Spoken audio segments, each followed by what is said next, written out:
les yeux fermés et te tenir un peu debout. Je voudrais juste t'aider pendant quelques minutes, quelques secondes à faire quelque chose de spirituel avec le Saint-Esprit. C'est le moment le plus favorable de notre existence lorsqu'on est dans la présence de Dieu. Hier, j'étais en train d'écouter à bord du véhicule quelqu'un en train de chanter. Je sentais que ces chants dégageaient une force spirituelle. La présence de Dieu n'a pas de date d'expiration. Tu peux l'écouter en direct ou en différé, mais les effets restent les mêmes. C'est comme ça que nous répétons le chant qu'on a déjà chanté, qu'on a déjà entonné, qu'on a déjà entendu. Mais chaque jour, les effets sont les mêmes. La puissance de la gloire, la visitation, la grâce se renouvelle chaque instant. Que vaut un culte lorsqu'on vient jusqu'à l'église, mais on n'a pas bénéficié de l'occasion de se connecter au trône du Père. On n'a pas eu l'occasion de déposer ses fardeaux au pied de la croix. On n'a pas reçu le renouvellement par le Saint-Esprit. On n'a pas été scellé pour le jour de la rédemption. Que vaut un culte lorsqu'on y vient sans avoir mettre l'encens et les thymmes sur l'autel et la fumée monter jusqu'à la sainteté du Très-Haut? Que vaut un culte lorsque le Saint des Saints ne se dévoile pas? Lorsqu'il ne prend pas les contenus dans ton cœur, dans ta vie, dans tes pensées. Le psalmiste a dit: j'aime le séjour de la présence de Dieu. Pas comme je le fais hier, pas comme je le pensais ou planifié, mais tel que Dieu me la révèle.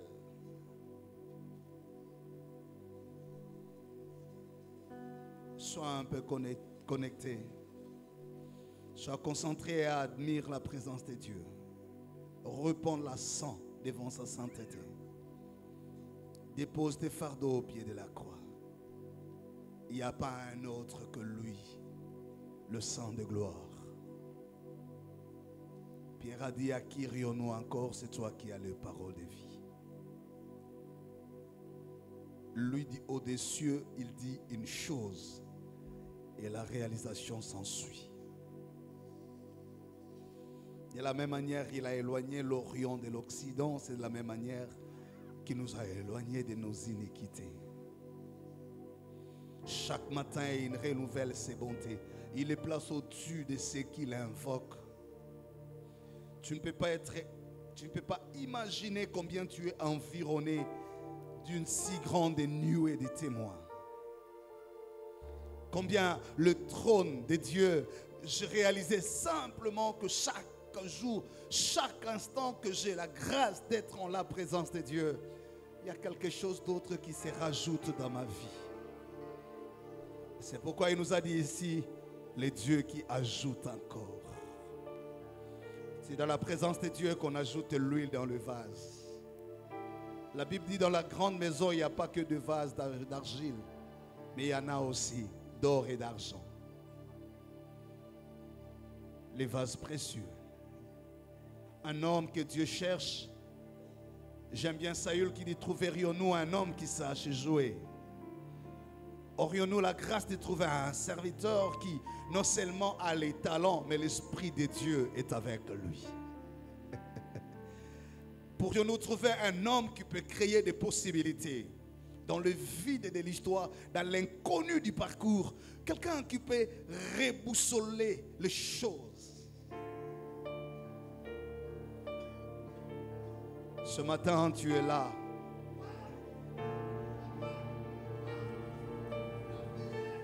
Homme providentiel, femme providentielle, ce matin tu es là, il est là.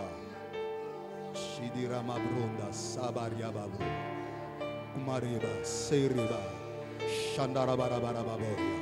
Nous avons besoin de lever l'esprit, de quitter la chair, de quitter les sols, de transcender le réel et d'atteindre la vérité.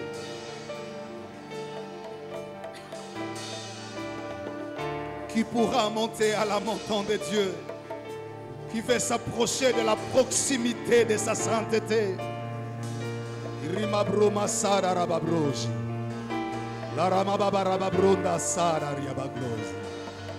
Le monde attend avec extrême désir la révélation des fils de Dieu. Si tu savais combien le monde a retardé son temps pour attendre ta révélation. Il y a des choses qui se passeront dans ce pays en fonction de la maturité de sa grâce.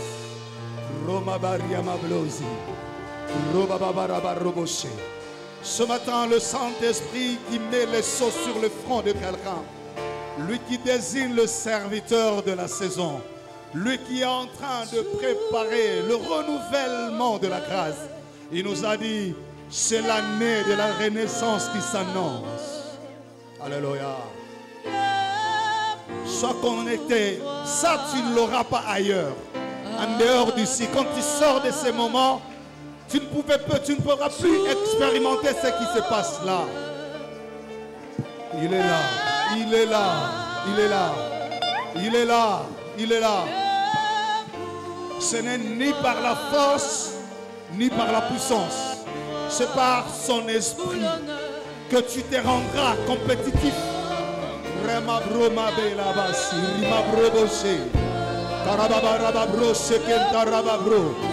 L'élévation d'esprit. Tu es en train de lever le Saint-Esprit, en train de lever l'esprit.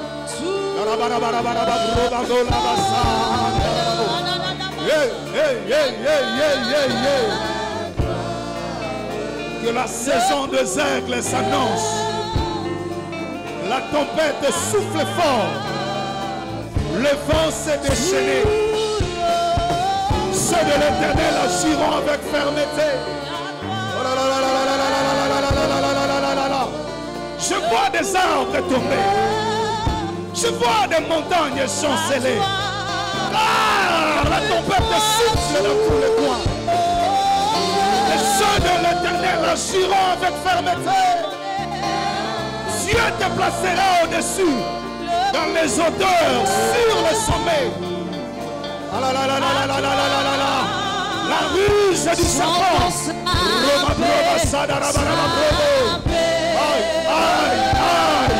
Il y a la pluie de l'arrière-saison ce matin. Nous t'attendons, nous t'attendons.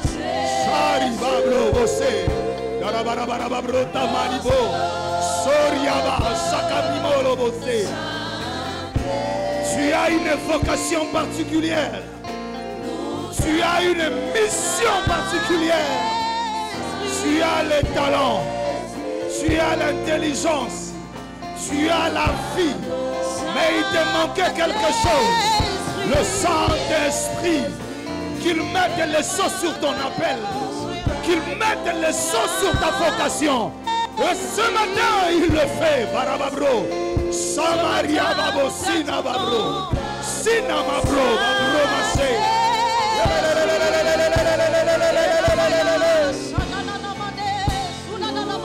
L'onction du Saint. Elle crée la différence.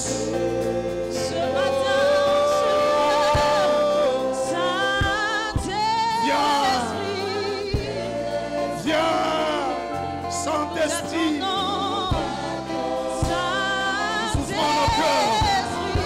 nous souffrons nos esprits. Esprit, rends témoignage à notre esprit que nous sommes enfants de Dieu. Viens nous convaincre du péché.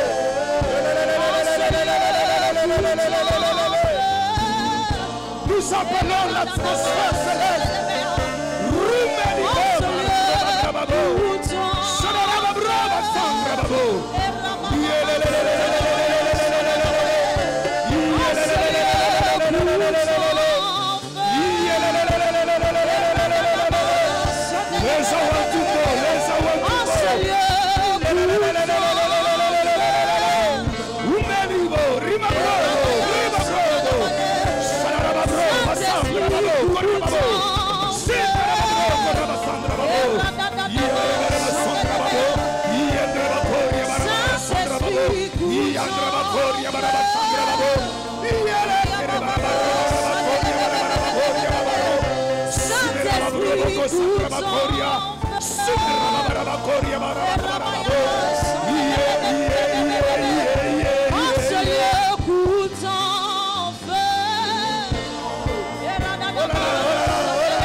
Au-dessus de la tempête, au-dessus de la tentation, au-dessus du combat.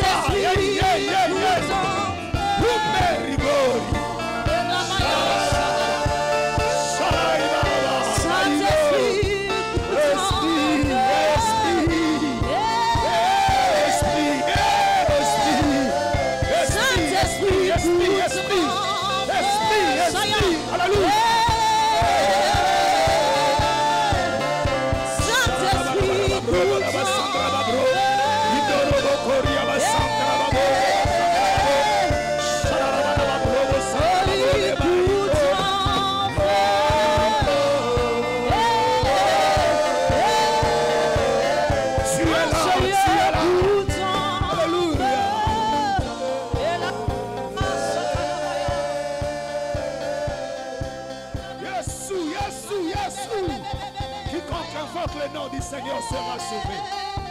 Le salut n'est en aucun autre nom. C'est dans le nom de Jésus. Ce qui te tourmente, ce qui te fait pleurer, le salut n'est en aucun autre nom. C'est dans le nom de Jésus. C'est dans le nom de Jésus. C'est dans le nom de Jésus. C'est dans le nom de Jésus.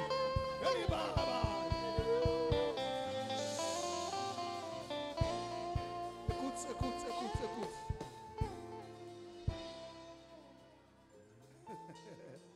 Écoute-moi, écoute bien, écoute.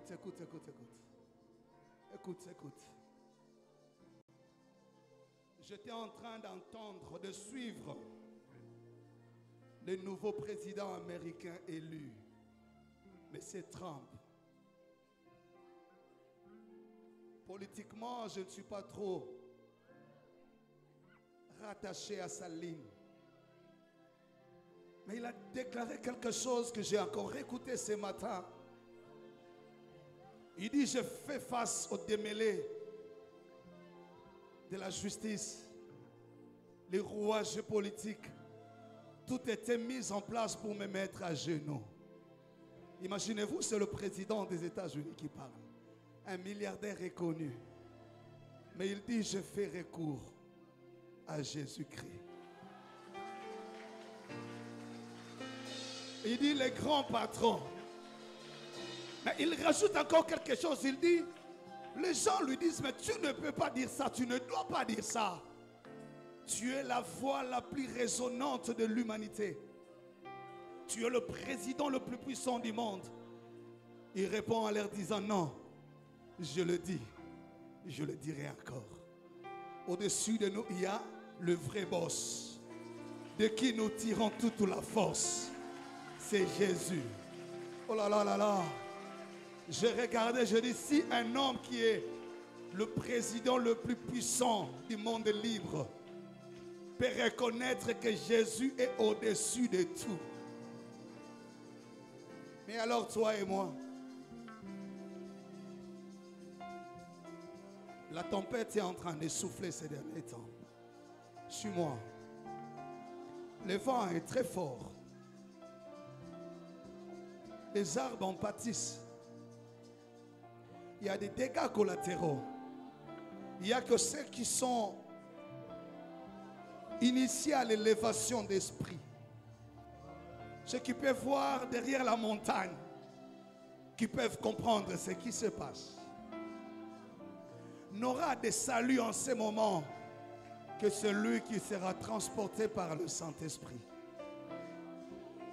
Le serpent est déjà déchaîné.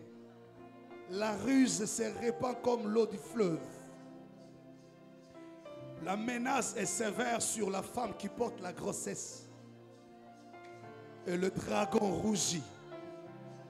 L'attaque est sévère. La menace est imminente. Il n'y a pas de secours dans une autre force, dans un mécanisme, dans un gouvernement, dans une fonction, dans un médecin, dans un hôpital. Il n'y a pas de secours là-bas. Ceux de l'Éternel agiront avec fermeté. Ce matin, le Saint-Esprit nous invite. Naribablosi Mabrota. Précieux Saint-Esprit. Précieux Saint-Esprit. Précieux Saint-Esprit. Précieux Saint-Esprit. Quiconque invoque le nom de Jésus sera sauvé. Nanimaro Brebabro. Ils viendront par un seul chemin. Ils y retourneront par 7. Oh maman, oh maman. Oh maman, oh maman, oh maman, oh maman. Précieux Saint-Esprit. Je n'ai pas besoin de venir à l'église, de passer 1 heure, 2 heures en train de regarder les gens et écouter une prédication et rentrer tel que je suis venu. J'ai besoin de remplir mon cœur. J'ai besoin que l'huile mouille mon esprit. Rima bromasa. Quand je sortirai de ces lieux, je vais me sentir renouvelé. Je vais me voir repositionné. Je vais voir mon mandat être scellé. Oh man, je sais ce qui m'attend dehors. Je sais ce qui m'attend dans peu de temps. Je sais, Jésus s'est retrouvé à Gethsémane. Sachant ce qu'il attendait, il savait que la croix l'attendait. Il savait que la trahison l'attendait. Il savait que le jugement l'attendait. Il savait que le reniement l'attendait. À Gethsémane, il dit au Père, Père, s'il te plaît. Oh là là, oh là là, oh là là. Je sens quelqu'un dans son Gethsémane. Tu es déjà frappé du côté. Tu as été fragilisé. Tu venais même malgré toi. Toi, tu me suis en ligne. Tu n'as même pas pu te déplacer vers l'église parce que abattu par des problèmes.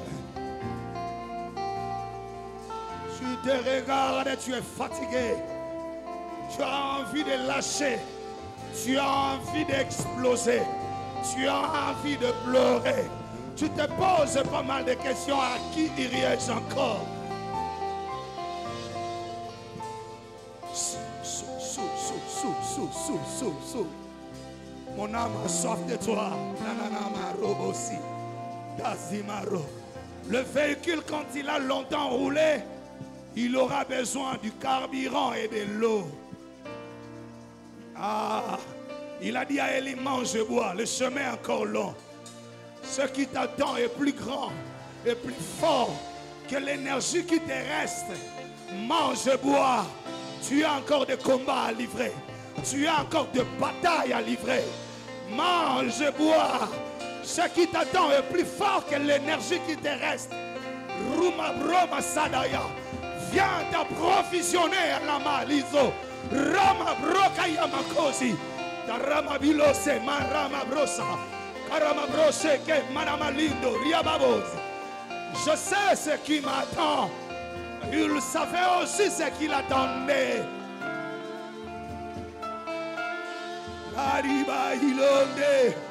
Le poison, la trahison, l'injustice, la calomnie, les complots, toutes ces choses nous attendent sous peu.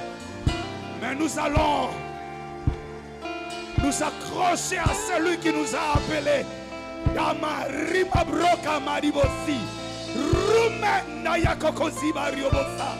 Celui qui t'a dit viens. Celui qui t'a mis sur l'autel.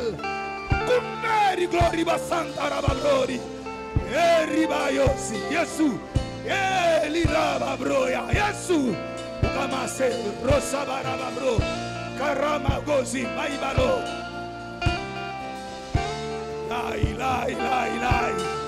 Oh,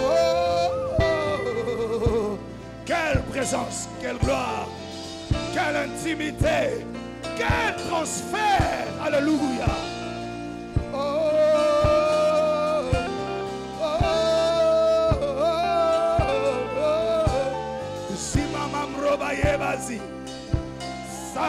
oh, tu es resté le seul dans la lignée de ton père. Tu es resté la seule qui n'a pas fléchi les genoux devant Baal. Nombreux ont fléchi. Ils ont déposé la cruche. Ils se sont fait raser la tête. Et on a crevé leurs yeux. L'ennemi les a ligotés. Les œuvres du monde les ont ligotés. Tu es l'image du jeune Samuel en train de pousser sur le sol de l'alliance. Et Nimabo, la lampe n'est pas encore éteinte. Dadi Mazunanari, Lozimado Kolesaria. La foi de l'église a été brouillée. Le prophète a été redescendu de la montagne. L'autel de Baal a été changé. L'autel d'Adonai a été changé. Le culte a disparu. Les œuvres de la chair ont dominé.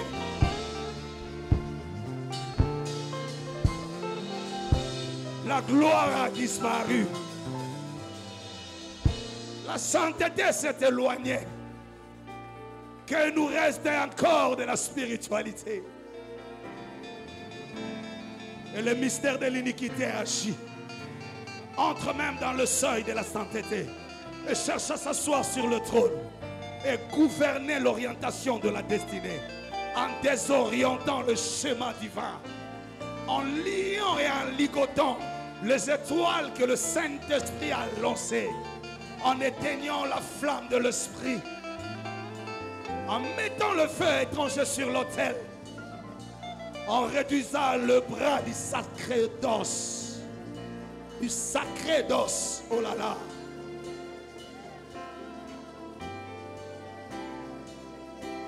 Et le Saint-Esprit est là.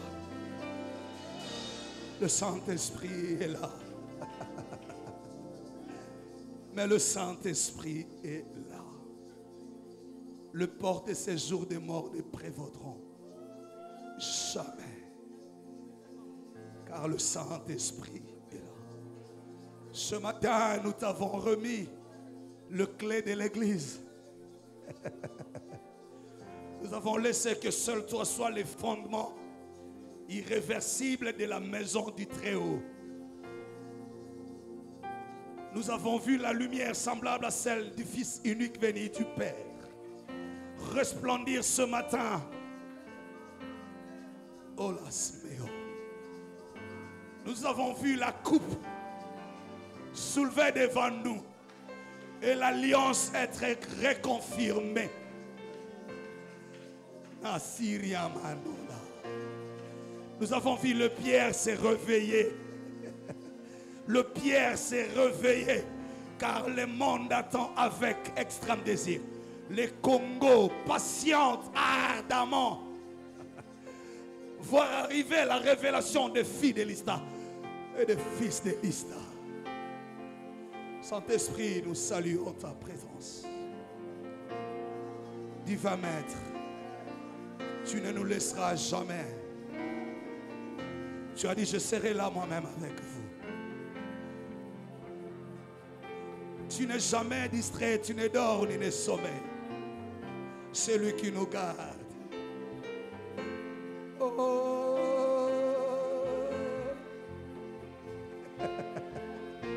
Ça alors. Oh là là.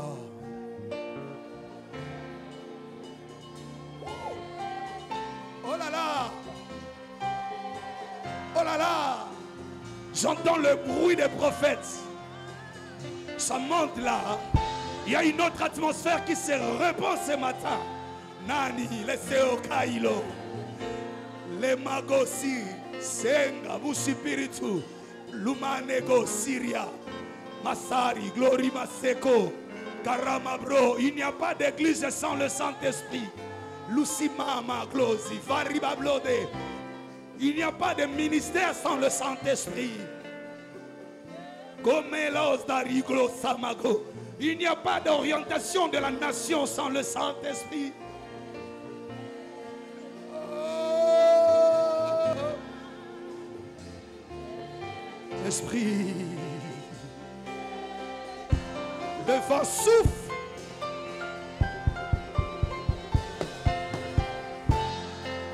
Ah. Sens-le.